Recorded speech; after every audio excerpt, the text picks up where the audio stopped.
नमस्कार दोस्तों, आप सभी का स्वागत है आपके अपने YouTube चैनल बीजे क्लासेस पर।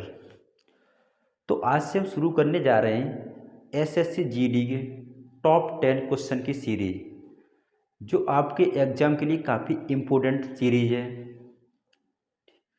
तो चलिए शुरुआत करते हैं। अगर आपको वीडियो पसंद आए तो वीडियो को लाइक करें और चैनल को सब्सक्राइब कर लें। तो चलिए शुरुआत करते हैं। सबसे पहले क्वेश्चन नंबर पहला देखेंगे। क्वेश्चन नंबर पहला दिया है, अनु एक कार्य को पूरा करने में, क्या है कि अनु एक कार्य को पूरा करने में बिन्नी से 4 गुना दक्ष है, यानी बिन्नी से 4 गुना ज़्यादा कार्य कर लेती है। वे एक साथ समान कार्य को 7 घंटे में पूरा करते हैं। कि अगर एक साथ कार्य करते हैं तो 7 घंटे में कार्य को पूरा करते हैं, तो अनु अकेले इस कार्य को कितने समय में पूरा करेगी। ठीक है, तो देखिए इस तरीके क्वेश्चन को कैसे करते हैं। क्या अनु है और कौन है, बिन्नी है। कौन है, अनु है। देखो अनु है, कौन है, जो अनु है, और कौन है, बिन्नी है। कौन, अनु और बिन्नी है। ठीक है, अनु है और बिन्नी है। इनकी जो क्षमता है, इनकी जो क्षमता का रेशियो मान है, क्षमता इनकी कितनी है। ये एक अनु कार्य को पूरा करने बिन्नी से 4 गुना दक्ष है। बिन्नी से कौन दक्ष है जी, और एक बार एक काम करते तो एक बार कितने काम कर लेती, 4 काम कर लेती अनु। ठीक है, ये क्या है, इनकी क्षमता है। इनकी क्या है, रेशियो बदल लेने को। ठीक है, ये क्या है, इनकी क्षमता है। ठीक है, कहती अनु, बिन्नी एक काम करती तो अनु कितना काम कर लेती, 4 काम कर लेती है। ठीक है, और इनकी क्षमता ही, अगर क्षमता कितनी इतनी है तो इनके काम जो टाइम कितना लगाए, तो एक काम ये लगा, ये 4 टाइम लगा। टाइम निकालें तो इनका टाइम। ठीक है, जो ज़्यादा काम करेगा वो कम समय लेगा, और जो कम काम करेगा वो ज़्यादा समय लेगा। ठीक है, अब देखो, अब इन दोनों ने मिलकर काम किया कितने, 7 दिनों में। अगर ये दोनों मिलकर काम करते हैं तो काम को 7 दिनों में पूरा कर लेते हैं। कितने दिनों में पूरा कर लेते हैं, 7 दिनों में। तो अब इनकी दोनों की क्षमता मिला दिया, ये 4 की क्षमता से करेगा, ये 1 की क्षमता से करेगा। ठीक है, 4 1 कितना हो गया, 5 होता है। अगर 5 की क्षमता से 7 घंटे तक कार्य करेगा तो कार्य कितना कर लेगा, 35 यूनिट कर लेगा। कितना कार्य कर लेगा, 35 यूनिट। ठीक है, टोटल कितना कार्य कर लेगा, 35 यूनिट। तो अब हमें ये पता चलेगा जो हमारा जो टोटल कार्य था वो था 35 यूनिट। कितना था, 35 यूनिट था। ठीक है, अब इस कार्य को किससे कराया जा रहा है, इस कार्य को अकेले, अगर इस कार्य को अकेले अनु करे तो कितनी देर में कर लेगी। इस कार्य को अकेले अगर अनु करती है तो कितनी देर में कर लेगी। तो अनु एक बार कितना काम कर रही है, 4 यूनिट काम कर रही है। ठीक है, एक बार कितना काम कर रही है, 1 घंटे मान लो कितना काम कर रही है, 4 यूनिट काम कर रही है। तो ये 4 घंटे में कितना यूनिट काम कर लेगी, वो 4 की क्षमता से कितना काम करेगी, तो बराबर कितना कर लेगी, 35/4। कितना कर लेगी, 35/4। तुम्हारा ऑप्शन कौन सा सही होगा, तो हमारा ऑप्शन समझ से हो ऑप्शन नंबर दूसरा, यानी 35/4। ठीक है, नेक्स्ट क्वेश्चन देखेंगे। अगला क्वेश्चन देख, क्वेश्चन नंबर दूसरा। ठीक है, जैसे यह टोटल काम हो गया था 35 यूनिट। ठीक है, अगर ये दोनों मिलकर कार्य करते अनु और बिन्नी, तो टोटल कार्य कितना कर लेते, 35 यूनिट कर लेते। 7 दिनों कितना कार्य कर लेते, 35 यूनिट। ठीक है, अब अकेले किससे कराया था, अब अकेले कार्य कराया था अनु से। तो अनु की क्षमता कितनी, अनु एक बार में कर रही है 4 यूनिट काम। अनु एक बार में कितना काम कर रही है, 4 यूनिट काम। तो टोटल कार्य कितना, 35 यूनिट है। तो 35 यूनिट कार्य करने में कितना समय लेगी, 35/4 समय लेगी। कितना लेगी, 35/4 घंटा। ठीक है, 35/4 घंटा। ऐसे नेक्स्ट क्वेश्चन देखते हैं दूसरा। क्वेश्चन नंबर दूसरा देखते हैं। ठीक है, क्वेश्चन दूसरा दिया, PQR अकेले कार्य करते हैं एक कार्य को क्रमशः 10 दिन, 20 दिन और 30 दिन में पूरा कर सकते हैं। ठीक है, कर सकते हैं। यदि एकांतर दिनों में Q और R द्वारा P की सहायता करिए। क्या है कि एकांतर दिनों में P, जो P की सहायता Q और R कर रहे हैं। कौन कर रहे हैं, Q और R कर रहे हैं। ठीक है, जाती तब कार्य को कितने दिनों में पूरा किया जा सकता है। क्या है कि एक PQR अकेले अगर कार्य करते हैं तो P 10 दिनों में कर लेता है, और Q 20 दिनों में कर लेता है, और R 30 दिनों में कर सकता है। ठीक है, लेकिन क्या कर रहे हैं ये लोग कर रहे हैं, एकांतर दिनों में Q और R द्वारा P की सहायता की जाती है। और एकांतर दिनों में, एकांतरों का मतलब होता है क्रम से नंबर बाई नंबर, मतलब नंबर बाई नंबर। ठीक है, तो कार्य को कितने दिनों में पूरा किया जा सकता है। तो देखिए इसको इस तरह के क्वेश्चन को कैसे करते हैं। जैसे P का कार्य कितना देर का, P कर रहा है किसी कार्य को 10 दिनों में। पी कितने दिनों में कर रहा है? 10 दिनों में कर रहा है, ठीक है। क्यू कितने दिनों में कर रहा है? 20 दिनों में कर रहा है। क्यू कर रहा है 20 दिनों में। और आर कितने दिनों में कर रहा है? आर कर रहा है भाई 30 दिनों में, ठीक है। तो टोटल कार्य कितना कर लेंगे? 10 का 20 का 30 का हम एलसीएम ले लेंगे तो हमारा टोटल कार्य निकल के आ जाएगा। हम माने वो टोटल कार्य कुछ भी मान सकते हैं, लेकिन हम ऐसी संख्या को मानेंगे जिससे हम अच्छे से कैलकुलेशन कर सकें। तो हम 10 का 20 का 30 का एलसीएम लेकर टोटल कार्य को मान लेंगे। तो टोटल कार्य कितना हो गया हमारा? 10 20 30 का एलसीएम होता है 60। तो हमने यहाँ पे 60 लिख लिया, ठीक है। अब हम इनकी क्षमता निकाल लेंगे। पी की क्षमता निकाल लेंगे, क्यू की क्षमता निकाल लेंगे और आर की क्षमता निकाल लेंगे। तो क्षमता निकालने के लिए क्या करेंगे? 10 का भाग देंगे 60 में, यानी टोटल कार्य में कितना देंगे? 10 का भाग देंगे यहाँ पे टोटल का। यहाँ पे पी की क्षमता 6 हो जाएगी, आर की क्षमता कितनी हो जाएगी? सॉरी, क्यू की क्षमता हो जाएगी 3 और आर की क्षमता कितनी हो जाएगी? 2, ठीक। अब हमारी ये क्षमता निकल के आ गई। क्या निकल के आ रही? क्षमता, इफिशियंसी निकल के आ गई, ठीक है। ये क्षमता आ गई, ये हमारी निकल गई क्षमता। अब क्या कह रहा है? अब जो P है ना, P की सहायता पहले Q पे, P की सहायता पहले करने आ रहा है Q।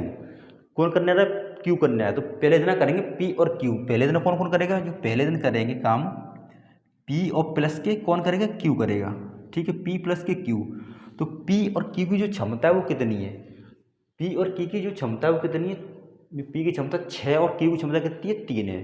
तो टोटल क्षमता कितनी हो जाएगी? 9 यूनिट आ जाएगी, ठीक है। कितनी हो जाएगी? 9 हो जाएगी, ठीक है। अब दूसरे दिन की बात हो रही है। दूसरे दिन कौन आ रहा है? दूसरे दिन आ रहा है भाई P के साथ में आ रहा है कौन? R आ रहा है। P के साथ में कौन आ रहा है? P के साथ में आ रहा है R, ठीक है। तो यहाँ पे P और प्लस के कौन आ रहा है? R आ रहा है। तो यहाँ P की क्षमता कितनी? 6 और R की क्षमता कितनी है? 8 है, ठीक है। P की क्षमता कितनी है? अब यहाँ अब दो, अब टोटल कार्य कितने? अब टोटल कार्य होगा 2 दिन। 2 दिनों में कितना टोटल कार्य कर सकते हैं ये लोग? तो ये लोग 2 दिनों में टोटल कार्य कर सकते हैं 2 डे में 17 यूनिट कर सकते हैं। कितना कार्य कर सकते हैं? 17 यूनिट, ठीक है। कितना कार्य कर सकते हैं? 17 यूनिट कार्य कर सकते हैं ये लोग। अब क्या करेंगे? अब हमें कराना कितना कार्य कराना? हमें कराना 60 यूनिट। कितना कार्य कराना? 60 यूनिट, ठीक है।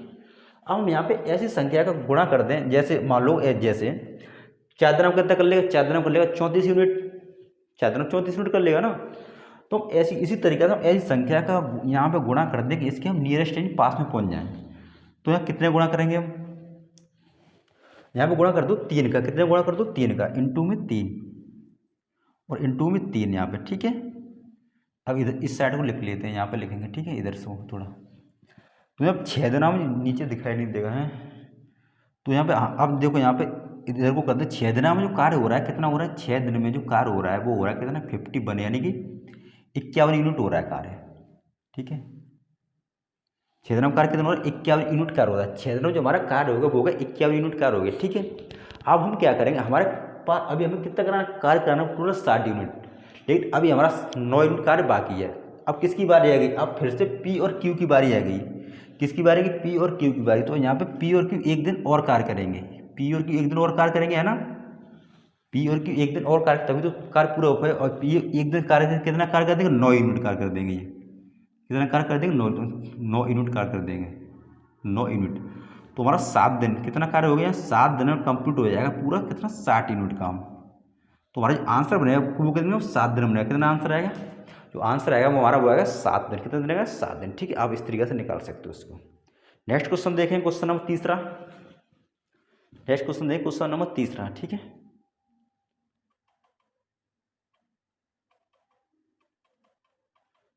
क्वेश्चन नंबर तीसरा है, ठीक है। इस तरीके से आप निकाल सकते हो। कितना दिन आएगा? 7 दिन आएगा, ठीक है। नेक्स्ट क्वेश्चन देखेंगे।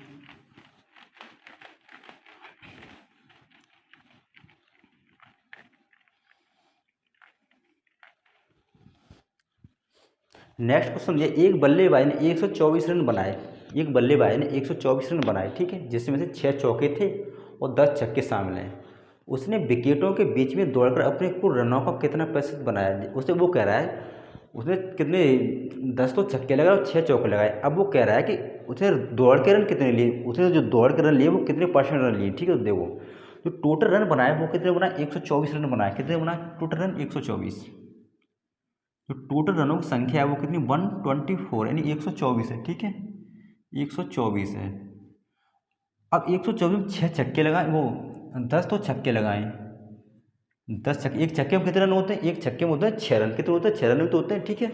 तो यहाँ पे क्या कर देंगे, यहाँ पे कर देंगे इंटू में 6, तो बराबर कितना 60 रन, तो छक्के तो बनेंगे 60 रन, ठीक है 60 रन बनेंगे छक्के से। अब और उसने 6 चौके लगाए, कितने लगाए 6 चौके लगाए, एक चौके कितने रन होते हैं 4 रन होते हैं, तो यहाँ पे इंटू में 4 करेंगे बराबर कितना 24, कितना 24, ठीक है यहाँ पे 84, यानी छक्के और चौके, उसने छक्के और चौके लगा के कितने 84 रन बना लिए, यानी छक्के और चौके लगा के 84 रन बना लिए। अब वो कह रहा है कि अब इसमें से दौड़ के कितने रन बनाए, उसने दौड़ के कितने % रन बनाए, तो देखो अब 124 में से हम 84 माइनस कर देंगे तो वही हमारे क्या निकल के आएंगे दौड़ के बनाए हुए रन, तो यहाँ पे 0 कर देंगे, यहाँ पे पूरे 40 रन। और जो 40 रन बनाए वो कितने, जो 40 रन बनाए वो किससे बनाए, वो दौड़ के रन बनाए, कैसे बनाए वो दौड़ के, ठीक है। अब हमें इसी का परसेंट जो 40 रन, इसी का हम क्या लेंगे, इसी का परसेंटेज, अब इसे बदलना परसेंटेज में, कितने से बदलना परसेंटेज में, तो टोटल रन थे 124, तो 124 रन में से जो 40 रन है वो दौड़ के बनाए, किससे बनाए दौड़ के, ठीक है। तो इन अब हमें बदलना परसेंटेज, तो परसेंट बनाने के लिए क्या है इंटू में 100 कर देंगे, यहाँ पे क्या कर देंगे इंटू में 100 कर देंगे, ठीक है इंटू में 100 कर, ऐसे काट लेंगे। सबसे पहले हम काटते हैं इसको 4 से काटते हैं, ठीक है 4 से काट, 4 दिए 12 और 4 एकम 4, एक 31, ये 10 बार कट गया, कितने बार कट गया 10 बार, ठीक है सही है। अब बचा हमारा 1000 बट्टे कितना, 1000 बट्टे में कितना 31, 1000 बट्टे कितना 31 बचा 1000 बट्टे 31।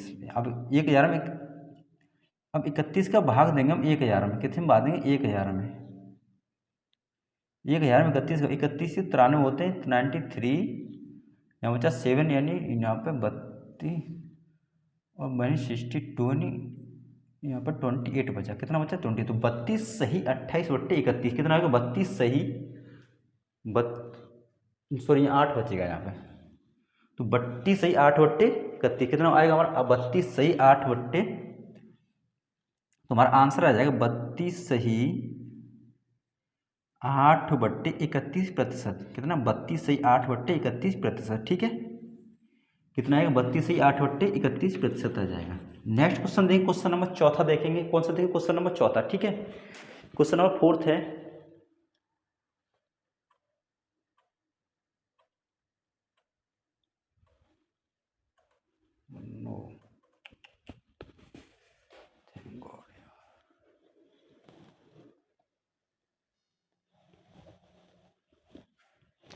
और देखो क्वेश्चन नंबर चौथा कौन सा, देखो क्वेश्चन नंबर देखेंगे चौथा, ठीक है क्वेश्चन नंबर 4,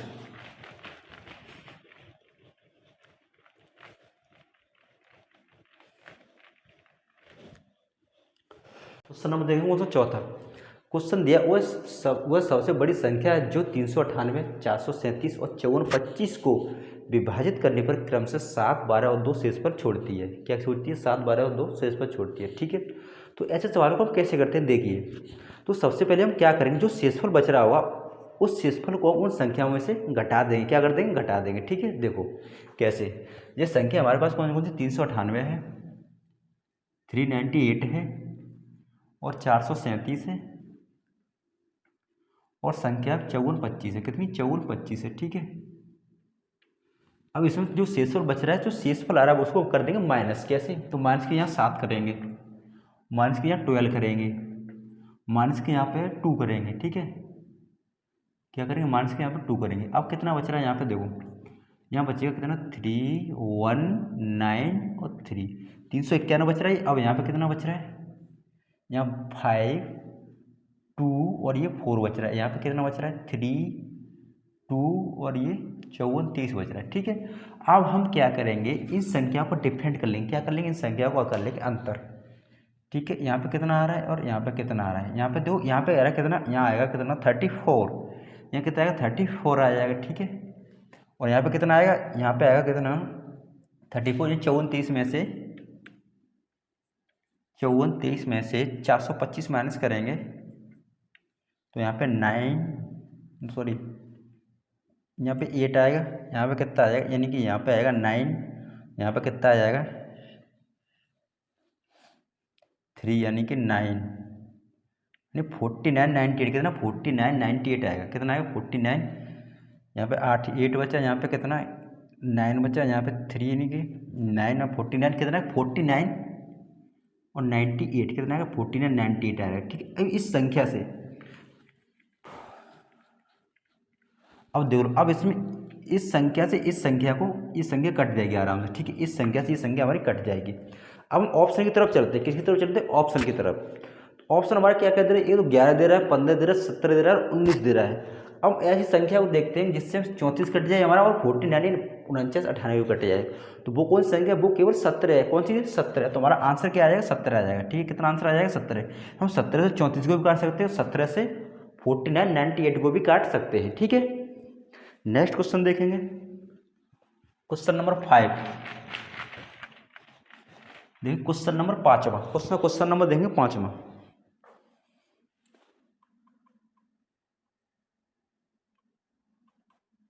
क्वेश्चन नंबर 5वां दिया है।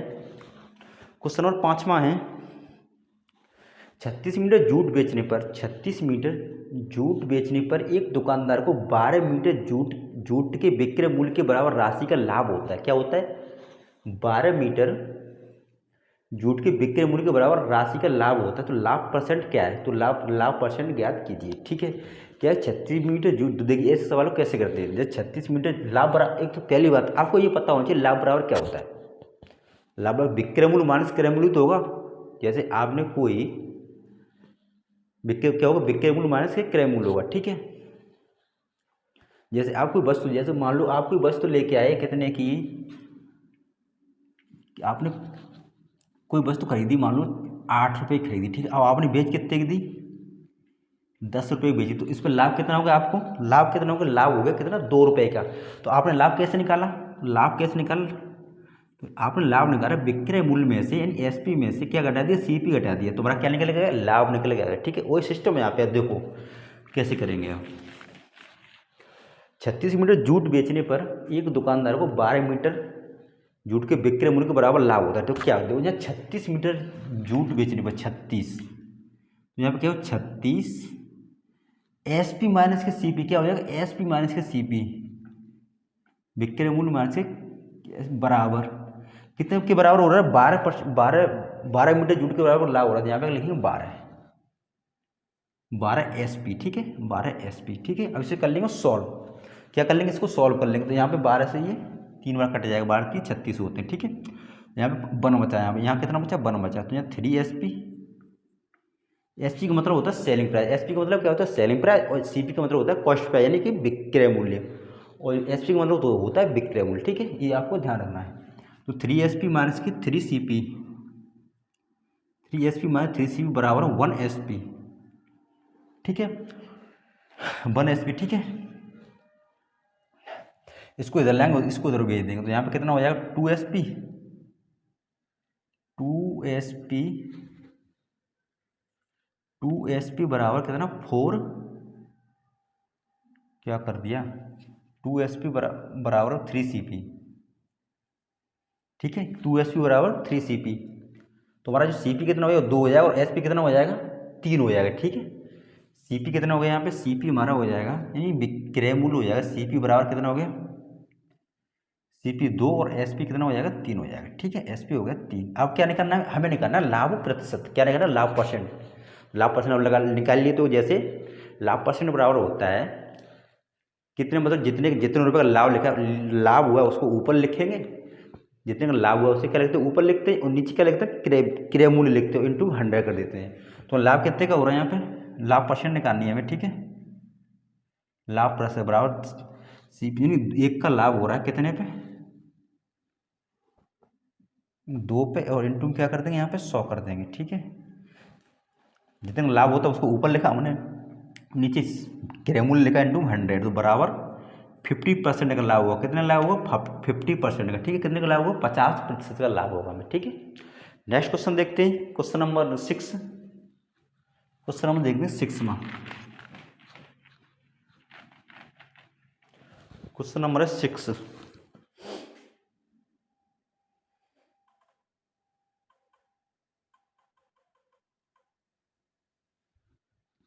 क्वेश्चन नंबर 6 है एक समबाहु त्रिभुज। क्या क्वेश्चन नंबर 6 क्या है? एक समबाहु त्रिभुज का जो परिमाप है वो दे रखा है 36 √3 सेंटीमीटर। क्या दे रखा है? जो परिमाप दे रखा है 36 √3 सेंटीमीटर, तो इसकी ऊंचाई ज्ञात की हमें क्या करना है, तो इसकी ऊंचाई ज्ञात कीजिए। ठीक है, एक क्या है, समबाहु त्रिभुज है। समबाहु त्रिभुज क्या होता है, जिसकी तीनों भुजाएं इक्वल होती है, नहीं तीनों भुजाएं होती हैं बराबर। जैसे जिस समबाहु त्रिभुज बनेगा, ये समबाहु त्रिभुज है, ये क्या, ये समबाहु त्रिभुज है। ठीक है, इसकी जो भुजाएं हैं, ये वाली भुजा, ये वाली भुजा और ये वाली भुजा बराबर इक्वल होती है। ठीक है, ये तीनों भुजाएं क्या होती हैं, बराबर होती हैं। तो जो तीनों भुजाएं बराबर हो, तो इसका जो पेरीमीटर क्या हो जाएगा, जो परिमाप क्या हो जाएगा, परिमाप क्या हो जाएगा, 3a हो जाएगा। क्या हो जाएगा, परिमाप 3a हो जाएगा। ठीक है, परिमाप, तो हमारा जो परिमाप हमें पता चलेगा, परिमाप होता है 3a। समबाहु जो त्रिभुज का परिमाप होता है वो होता है 3a। लेकिन दे कितना रखा है उसने दे रखा है परिमाप 36√3। कितना दे रखा है, 36√3। ठीक है, 36 और अंडूर कितना दे रखा है, 3 दे रखा है। अब हमें यहाँ पे इस भुजा की वैल्यू पता चल जाएगी, ये इस भुजा की क्या हमें वैल्यू पता चल जाएगी। ठीक है, तो यहाँ पे ए बराबर कितना हो गया, ए बराबर हो जाएगा कितना, 12 अंडूर के अंदर 3। ए बराबर कितना, 12 अंडूर के 3 हो गया। कितना हो गया, 12 अंडूर के 3 हो गया। ठीक है, ए बराबर। अब हम क्या निकालना है, इसकी ऊंचाई निकालनी है। क्या निकालनी, एच। तो इसकी जो ऊंचाई, ए वाली हमें भुजा निकालनी, क्या निकालनी, ये वाली भुजा में निकालनी। तो इसकी ऊंचाई हम ऐसे जैसे इसका अगर यहाँ ये कितना हो गया, 6√3 हो, ये हो जाएगा, और यहाँ पे ये 12√3 हुई है। और इसे हम सॉल्व करेंगे तो ये हमारा, देखो अब इसे डायरेक्ट, इसे अब इसका सूत्र है वो डायरेक्ट आप याद कर सकते हो। जैसे एच बराबर होता है √3/2a, यानी √3/2 इंटू भुजा। तो देखो क्या होता है, एच बराबर होता है √3 और बट्टे में 2 और इंटू में क्या होता है, भुजा होती है। क्या होती है, भुजा होती है। ठीक है, तो हम यहाँ पे क्या करेंगे, एच बराबर लिखेंगे हम √3 और बट्टे में 2 और इंटू क्या कर देंगे, 12 अंडर के अंदर 3, 12√3। इसे कैलकुलेशन कर लेंगे इसका, तो 2 से 6 टाइम यानी 6 बार कट गया। ठीक है, तो एच बराबर कितना हो जाएगा हमारा, एच बराबर जो हो जाएगा 6 इंटू में √3 और इंटू में √3। ठीक है, तो एच बराबर जो हो जाएगा कितना हो जाएगा, 6 इंटू 3 बराबर 18, 18 हो जाएगा। कितना हो जाएगा, 18। कितना हो जाएगा, 18। यार यही हमारा आंसर होगा। ठीक, कितना हो जाएगा, 18 हो जाएगा। कितना, 18। ठीक है, नेक्स्ट क्वेश्चन देखिए, क्वेश्चन नंबर 7 में देखेंगे। कौन सा देखें, क्वेश्चन नंबर देखेंगे 7। क्वेश्चन नंबर देखेंगे 7 में। ठीक है,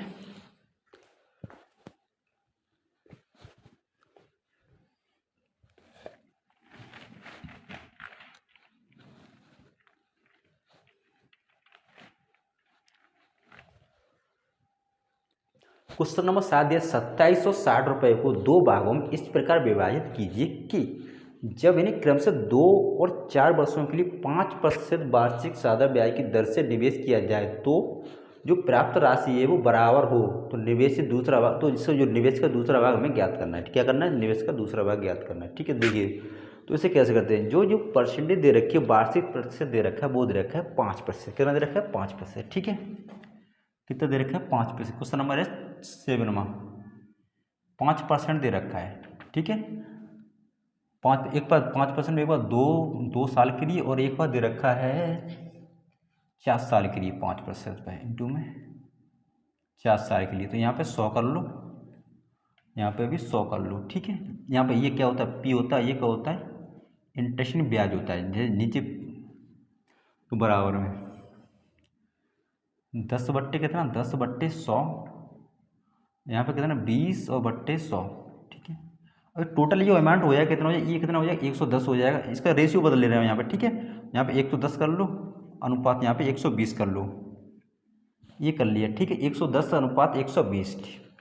ये पहला भाग कर लो, यहाँ पे 11/12 हुए है। ठीक है, ये पहला भाग हो गया, ये हो गया दूसरा भाग। ठीक है, अब दे क्या रखा है इसने, 2760 रुपये हो जाता है। तो 11 और 13 इन जोड़ो, तो यहाँ कितना हो, जी पहली संख्या होगी, दूसरी, ये पहला भाग हो गया और ये दूसरा भाग हो गया। ठीक है, यहाँ पे 110 टोटल अमाउंट, और यहाँ पे टोटल अमाउंट 120। हमें इनको क्या किया, हमने इन्हें बदल लिया रेशियो के रूप में, कैसे, अनुपात के रूप में बदल लिया इनको। तो यहाँ 23 यूनिट बराबर 23R लिख लेते हैं, इंटू यूनिट को R लिख रहे हैं यहाँ पर। ठीक है, 23R बराबर कितना है, 2760 है। कितना, 2760 दिया है, 2760 दिया। ठीक है, तो अब यहाँ पे 1 यूनिट बराबर कितना हो जाएगा, हम इस 2760 में 23 का भाग देंगे हम, तो 23 एकम 23, 23 एकम 23, यानी कि यहाँ बचा 4, 23 दूनी 6, 120। 1 यूनिट की जो वैल्यू आ गई वो आ गई हमारी 120 निकल के। ठीक है, एक यूनिट की वैल्यू कितनी आ गई, 1 आर बराबर आ गया कितना 120, 1 आर बराबर आ गया 120, 23 एकम 23 और 23 दूनी 6 120 आ गया। ठीक है, अब हमें कौन सा भाग पूछा, हमें पूछा है इसका दूसरा भाग, दूसरे भाग में कितना निवेश किया है, किस कौन सा भाग कितना निवेश किया, दूसरे भाग में कितना निवेश किया है। ठीक है, तो क्या करेंगे हम यहाँ पे 120 इंटू में क्या करेंगे, इस एक यूनिट की वैल्यू कितनी हमारी 120 है, तो 12 यूनिट की वैल्यू कितनी हो जाएगी 120 इंटू में 12 बराबर कितना 1440, कितनी हो जाएगी 1440, हमारा आंसर कितना होगा 1440 हो जाएगा। ठीक है, कितना आंसर होगा 1440 हमारा आंसर हो जाएगा। नेक्स्ट क्वेश्चन देखेंगे। ठीक है, क्वेश्चन नंबर 8 दिया है,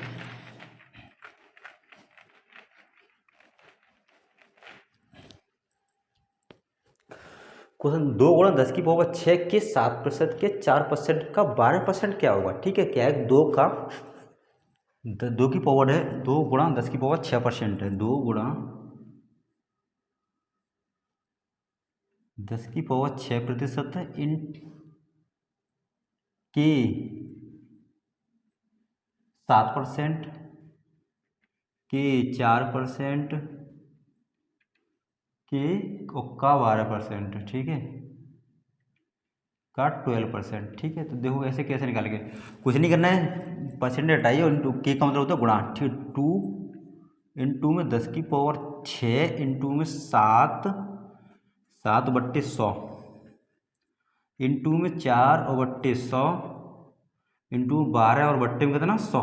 ठीक है, अब देखो यहाँ पे कितनी जीरो, एक तो 10 में कितनी जो 10 की पावर 6, 10 की पावर 6 तो 10 में कितनी, इस पर जीरो कितनी लगी होगी, जीरो लगी होगी 6।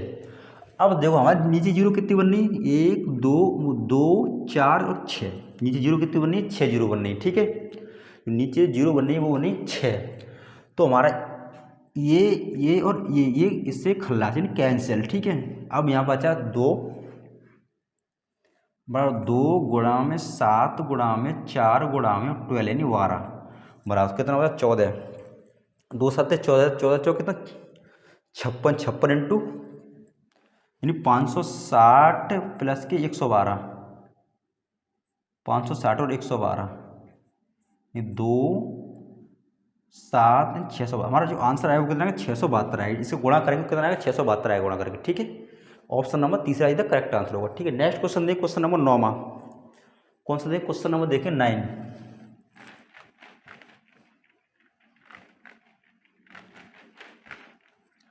क्वेश्चन नंबर देखिए 9। ठीक है,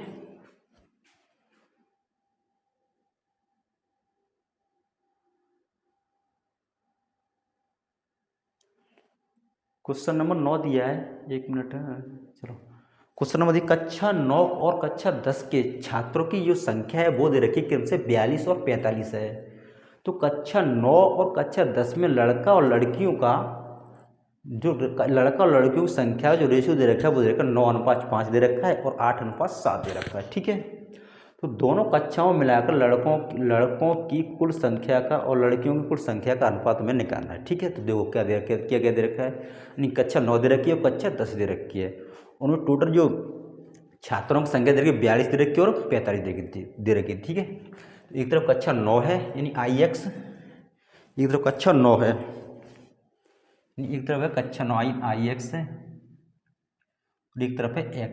ठीक है, जो IX है इसमें कक्षा 9 है, जो टोटल छात्रों की संख्या वो दे रखी है 42 दे रखी है, और जो कक्षा 10 है उसमें टोटल छात्रों की संख्या दे रखी है 45 यानी 45 दे रखी है। ठीक है, अब इसमें से इनका रेशियो दे रखा है, कितना दे रखा है, कक्षा 9 का दे रखा है 9:5 दे रखा है, और जो कक्षा 10 का दे रखा है 8:7। ठीक है, 8:7, 8:7। ठीक है, और जहाँ में इसमें एक चीज़, हाँ इसमें जो लड़का लड़कियों का है ना, लड़का लड़की, इसमें ये बॉय है और ये गर्ल है, इसमें क्या ये बॉय है ये गर्ल है। ठीक है, ये इतना दे रखा है। अब हम इनकी संख्या बता सकते कि इसमें लड़के कितने होंगे और लड़कियाँ कितनी होंगी, ये पता कर सकते हैं हम, क्योंकि टोटल संख्या दे रखी है और हमें रेशियो दे रखा है। तो कितना 9 5 14 होता है, 14 की जो वैल्यू कितनी हो गई, 14 की जो वैल्यू दे रखी है वो दे रखी है कितनी 42, तो एक यूनिट की वैल्यू कितनी हो जाएगी 3 हो जाएगी। ठीक है, तो यहाँ पे लड़कियों की संख्या वो कितनी होगी, तो ये लड़कों की संख्या वो 27 होगी और जो लड़कियों की संख्या वो कितनी होगी, 15 होगी यहाँ पे, ठीक है। पहले वाले में यहाँ पे 15 है। अब बात करते हैं दूसरे वाले में। दूसरे वाले में कितना, 8:7 में, अपनी 45, 15 का भाग हम देंगे 45 में, कितने बार जाएगा, 3 बार जाएगा, ठीक है। तो 1 इंटू वैल्यू 3 है, तो यहाँ पे इंटू करेंगे 3 और यहाँ पे भी इंटू करेंगे 3, तो 8 3 24 लड़के और यहाँ पे 21 21 लड़कियाँ होंगी। अब क्या कह रहा है कि लड़के और लड़कियों को मिलाकर टोटल जो रेशियो है वो क्या बनेगा, लड़के और लड़कियों को मिलाकर जो रेशियो बनेगा वो क्या बनेगा, वो हमें ज्ञात करना है, ठीक है। तो देखते हैं, लड़के और लड़की संख्या का अंतर निकालना है, ठीक है। टोटल अब जहाँ पे देखो, अब यहाँ पर टोटल लड़के निकाल लो, टोटल लड़के कितने हो गए, 27 इसमें हो गए बॉय, 27 इसमें हो गए, ठीक है। 27 इसमें हो प्लस के 24 इसमें हो गए, 24 इसमें, और लड़कियाँ कितनी हो गई, जो लड़कियाँ हो गई इसमें 15 इसमें हो गई और प्लस के 21 इसमें हो गई, ठीक है। तो यहाँ पे जो लड़के हो गए टोटल कितने हो गए, 1 इन 51, कितने हो गए 51, और लड़कियाँ हो गई कितनी 36। अब इनका करना है डिफरेंट, यहाँ पे 11 5 और यहाँ पे 15 है, कितना आएगा आंसर, इसका आंसर आएगा 15, ठीक है। और जो लड़के और लड़कियों की संख्या का जो अंतर होगा वो कितना आएगा, 15 आएगा। नेक्स्ट क्वेश्चन देखिए, क्वेश्चन नंबर 10वां और आज की इस क्लास का लास्ट क्वेश्चन है, क्वेश्चन नंबर 10वां।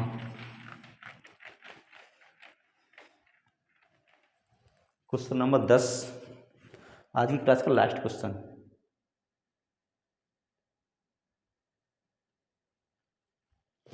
क्वेश्चन नंबर 10 है, 112 centimetre into 44 centimetre into 12 centimetre आयाम वाले ठोस धातु के आयताकार खंड को पिघलाया जाता है और 35 सेंटीमीटर त्रिज्या के बेलन में बदल दिया जाता है। तो बेलन का वक्रपृष्ठीय क्षेत्रफल, तो बेलन का जो वक्रपृष्ठीय क्षेत्रफल है, तो हाँ, तो उसका क्या है, तो हमें उसका वक्रपृष्ठीय क्षेत्रफल निकालना है, किसका, बेलन का, ठीक है। मान लो कोई ठोस गोला है, जो उसका जो वॉल्यूम दे रखा है 112 44 और 25 सेंटीमीटर दे रखा है। तो देखिए कैसे करते हैं, कैसे करेंगे। तो सबसे पहले हम क्या करेंगे, कोई गोला पिघलाया जाएगा, किसी गोले को पिघलाकर एक बेलन बनाया जाएगा, क्या बनाया जाएगा, बेलन बनाया जाएगा, ठीक है। तो बेलन का जो तो आयतन तो यही रहेगा ना, 112 इंटू 44 इंटू 25, तो आयतन तो इसकी बराबर ही तो आयतन होगा, जो कोई गोला पिघलाया जा रहा होगा उसके बराबर क्या होगा, आयतन होगा। तो बेलन का जो आयतन क्या होता है, जो बेलन का आयतन क्या होता है, देखो, तो बेलन का आयतन क्या हो जाएगा, पाई आर स्क्वायर एच होता है, ठीक है। क्या होता है, पाई आर स्क्वायर एच, बेलन का जो आयतन होता है वो होता है पाई आर स्क्वायर एच। और जो पाई आर स्क्वायर एच की जो वैल्यू दे रखी है वो दे रखी है 112 इंटू 44 इंटू 25, 112 इंटू में 44 और इंटू में 25, ये हमें क्या, ये आयतन दे रखा है, नहीं आयतन जो कोई धातु जो पिघलाई जा रही है उसी के बराबर, तो बेलन का भी आयतन हो जाएगा ना। तो हमने बेलन का आयतन हमारा हो गया इतना, हमारा ये बेलन का आयतन हो गया, ठीक है। तो हम यहाँ पे 22 और 7 इंटू में जो हमें त्रिज्या दे रखी है हमारी कितनी, 35 दे रखी, कितनी दे रखी त्रिज्या, 35 दे रखी, तो 35 और इंटू में 35 और इंटू में एच बराबर 112 इंटू में 44 और इंटू 25 से कैलकुलेशन कर लेंगे, हमें यहाँ पे एच का मान मिल जाएगा, किसका मान बन जाएगा, हमें यहाँ पे मिल जाएगा एच का मान, किसका मान, एच का मान। तो देखो इसको कैलकुलेशन करेंगे, इसे पहले काटो, 7 पंजे 35, 7 पंजे 35 होता है, ठीक है, 7 पंजे 35 होता है। नेक्स्ट हुई 22 दूनी 44, 22 दूनी 44 होता है, ठीक है। 22 दूनी जब 5 से 5 25 होता है। और क्या कर सकता है यहाँ पे, और क्या कर सकता है, ठीक है, पाई आर स्क्वायर 35 कैसे, हाँ, इसे 5 से इसको काट दो, 5 से 7 बार कर सकता है, ठीक है। और ये 7 से ये कितने बार कर सकता है, 7 एकम 7 और 7 छिक्के 7 एकम 7 छिक्के 42, ठीक है, ये 42 बार कर सकता है। तो एच का जो मान हमारा निकल के आएगा वो कितना आएगा, 16 32 32 आ गया। एच की वैल्यू कितनी आएगी, 32 यानी 32 निकल के आ गया, ठीक है। अब हमें क्या निकालना, बेलन का वक्रपृष्ठीय क्षेत्रफल निकालना, क्या निकालना, बेलन का वक्रपृष्ठीय क्षेत्रफल। तो बेलन का वक्रपृष्ठीय क्षेत्रफल होता है, वो क्या होता है, वक्रपृष्ठीय क्षेत्रफल होता है 2 पाई आर और एच, क्या होता है 2 पाई आर एच होता है। मार्कर गड़बड़ कर रहा है, क्या होता है, बेलन का जो वक्रपृष्ठीय क्षेत्रफल होता है वो होता है 2 पाई आर एच, कितना होता है 2 पाई आर और एच। अब इसमें हम मान रख देंगे तो हमारा आंसर निकल के आ जाएगा, ठीक है। तो 2 × में 22/10 में कितना 7, ठीक है। 22 इंटू आर का मान कितना, आर का मान हमें दे रखा था कितना 35 यानी 35 दे रखा था। और एच की वैल्यू हमारी निकल के आएगी कितनी, एच की वैल्यू निकल गई हमारी 32 इंटू में 32। अब इसे कैलकुलेट कर लेंगे तो हमारा आंसर आ जाएगा, ठीक है। तो इसे करते हैं 7 पंजे 35, कितना 7 पंजे 35 हो गए, ठीक है। और 22 दूनी 7 पंजे 35 और ये 22 पंजे 110 यानी 220, 220 इंटू 32 कितना 32, इसका गुणा कर लेंगे तो हमारा आंसर है। देखो इसे कैसे करेंगे, 0 तीन दूनी 6, 3 दूनी 6, ठीक है। और 220 दूनी कितना होता है, और 1 0 400 हो जाएगा यहाँ पे 400, इसमें 400 220 440 और ऐड कर दूँ, 0 4 0 यानी 70 40, जो हमारा आंसर निकल के आया होगा ना 70, 220 इंटू में 32 करेंगे तो आंसर कितना 70 40 निकल के आ जाएगा, कितना 70 40, ठीक है। तो आज की वीडियो में बस इतना ही। अगर आपको वीडियो पसंद आए तो वीडियो को लाइक करें, चैनल को सब्सक्राइब करें और हमें कमेंट बॉक्स में अवश्य बताएं कि आपको क्लास कैसी लगी, ठीक है।